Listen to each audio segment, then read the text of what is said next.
Olá, crianças! Voltamos então para a primeira videoaula desta quinzena da disciplina de Ciências. Apostila volume 3, o capítulo é o 5 e o nosso título é Alimentação dos Seres Vivos. Então, nós vamos estudar a alimentação dos seres vivos. Você já estudou que os seres vivos interagem entre si e com os fatores não vivos. Mas você sabe que tipo de interação são essas?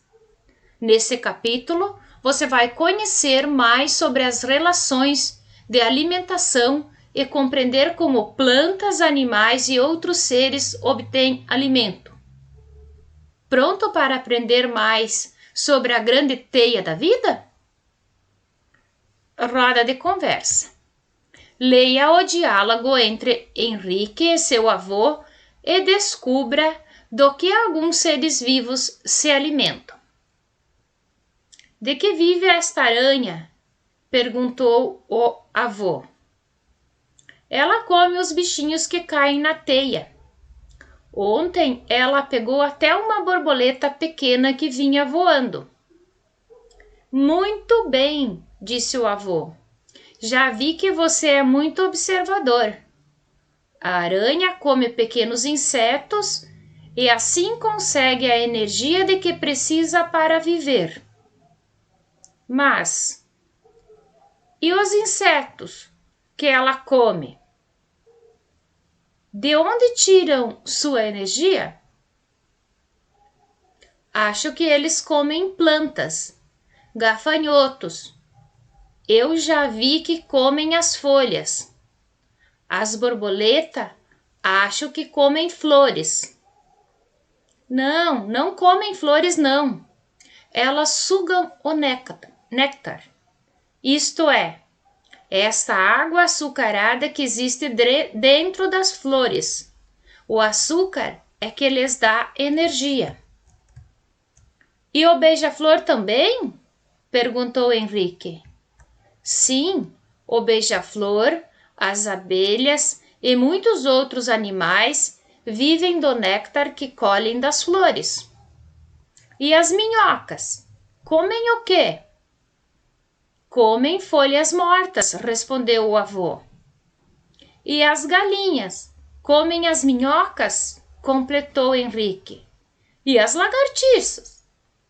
As lagartixas, assim como muitos pássaros, comem insetos, besouros, grilos, mariposas. E os insetos se alimentam de plantas. Qual é o assunto abordado no texto? Então, quarto ano, qual é o assunto? É a alimentação dos animais, dos seres vivos, de forma geral. Este é o assunto abordado no texto. No texto, Henrique e seu avô conversam sobre a alimentação de alguns animais. Eles comentam, por exemplo, que a aranha se alimenta de pequenos insetos. Circule no texto outros exemplos de seres vivos e do que eles se alimentam. Então, pessoal, aqui eu tenho uma orientação para vocês. Eu quero que vocês circulem no texto o animal e do que ele se alimenta, mas cada animal e seu alimento vai ser circulado de uma cor. Por exemplo, vocês podem pegar, deixa eu ler aqui as anotações que eu fiz. Vocês podem pegar e sublinhar, por exemplo, os gafanhotos e as folhas de verde, as borboletas e o néctar de vermelho, a minhoca e as folhas mortas de azul, as galinhas e as minhocas de cor de rosa, a lagartixa e os insetos de amarelo, os insetos e as plantas de roxo. Enfim, vão lá, cada animal e o seu alimento, vocês sublinham, circulam de uma cor, certo? Para ficar bem diferenciado, para vocês conseguirem diferenciar com tranquilidade. Prosseguindo, e você? Qual é seu alimento preferido? Este alimento vem de plantas ou de animais? Respondam para mim. Olha, vocês têm um espaço aqui. Escrevo o alimento preferido e a origem dele. É de plantas ou de animais? A prof adora lasanha. A lasanha, então, ela vem de plantas e também de animais, porque ela é feita com a massa.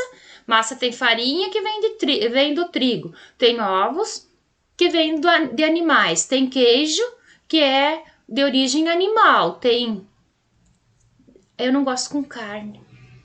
Eu gosto de lasanha com brócolis. Daí também é com plantas. Enfim, eu analisando, eu sei que vem de plantas e de animais. O meu alimento preferido. E o de vocês? Contem para mim. Escrevam ali para mim. Como os seres vivos obtêm alimento? De onde vem a energia de que os seres vivos precisam para realizar as mais diversas atividades, como correr, saltar e cuidar dos filhotes? E as plantas? Como elas obtêm energia para crescer e formar flores, frutos e sementes? Todos os seres vivos precisam de energia, que vem dos alimentos que eles consomem. Uma das principais interações entre os seres vivos em um ambiente são as relações alimentares. E aqui nós temos a explicação para a palavra interações. Interações, ações que geram uma reação em outro ser vivo.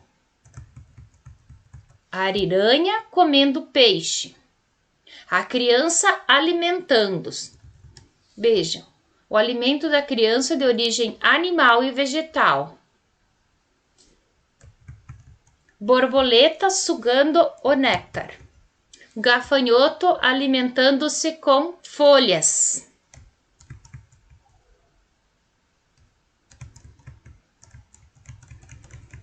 Produtores, consumidores e decompositores. As plantas produzem o próprio alimento, usando a energia da luz do sol em um processo conhecido como fotossíntese. Além das plantas, as algas e algumas bactérias realizam fotossíntese. Por produzirem o próprio alimento, estes seres são chamados de produtores.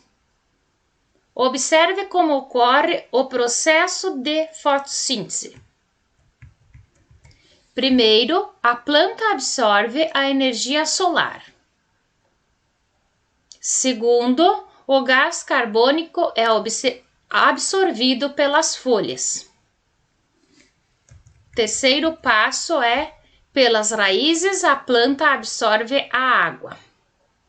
O quarto passo é, com a combinação do gás carbônico, a planta produz seu alimento, a glicose, um tipo de açúcar. Então, ela junta a energia solar, o gás carbônico e a água absorvida e produz a glicose. Além da glicose, a planta produz gás oxigênio, que é liberado pelas folhas. Então, as plantas, as árvores são chamadas de produtores, elas produzem o próprio alimento. As plantas armazenam parte da energia que produzem nas raízes, folhas, frutos e sementes. É essa energia armazenada que os animais obtêm quando se alimentam dos vegetais. Ao comer a maçã, o menino obtém a energia que estava armazenada nela. Os animais, por sua vez, não produzem o próprio alimento. Eles precisam comer para obter a energia de que necessitam para realizar suas atividades. Por precisarem se alimentar de outros seres vivos, os animais são chamados de consumidores. Alguns animais se alimentam somente de outros animais e, por isso, são conhecidos como carnívoros. Os animais que se alimentam somente de plantas são chamados de herbívoros. Já os animais que se alimentam tanto de animais quanto de vegetais são chamados de onívoros. Então, nós somos animais onívoros. A aranha é um animal carnívoro. Ela come exclusivamente outros animais, não come vegetal. A capivara é um animal herbívoro, porque come somente plantas. O lobo-guará é um animal onívoro, como ser humano, tanto come carne, né, outros animais, como come vegetais. Alguns tipos de bactérias e fungos alimentam-se do corpo de outros seres, como folhas e frutas caídos, mais mortos. Em um processo chamado de decomposição, eles transformam os restos dos seres vivos em sais minerais, que retornam ao solo e são utilizados pelas plantas em seu crescimento. Esses organismos, fungos e bactérias, são conhecidos como decompositores. Ao realizar a decomposição de frutas e folhas, as bactérias e os fungos obtêm seu alimento e ainda liberam mais sais minerais no solo. Investigação científica. Este é o assunto para a próxima videoaula. Beijos e até mais!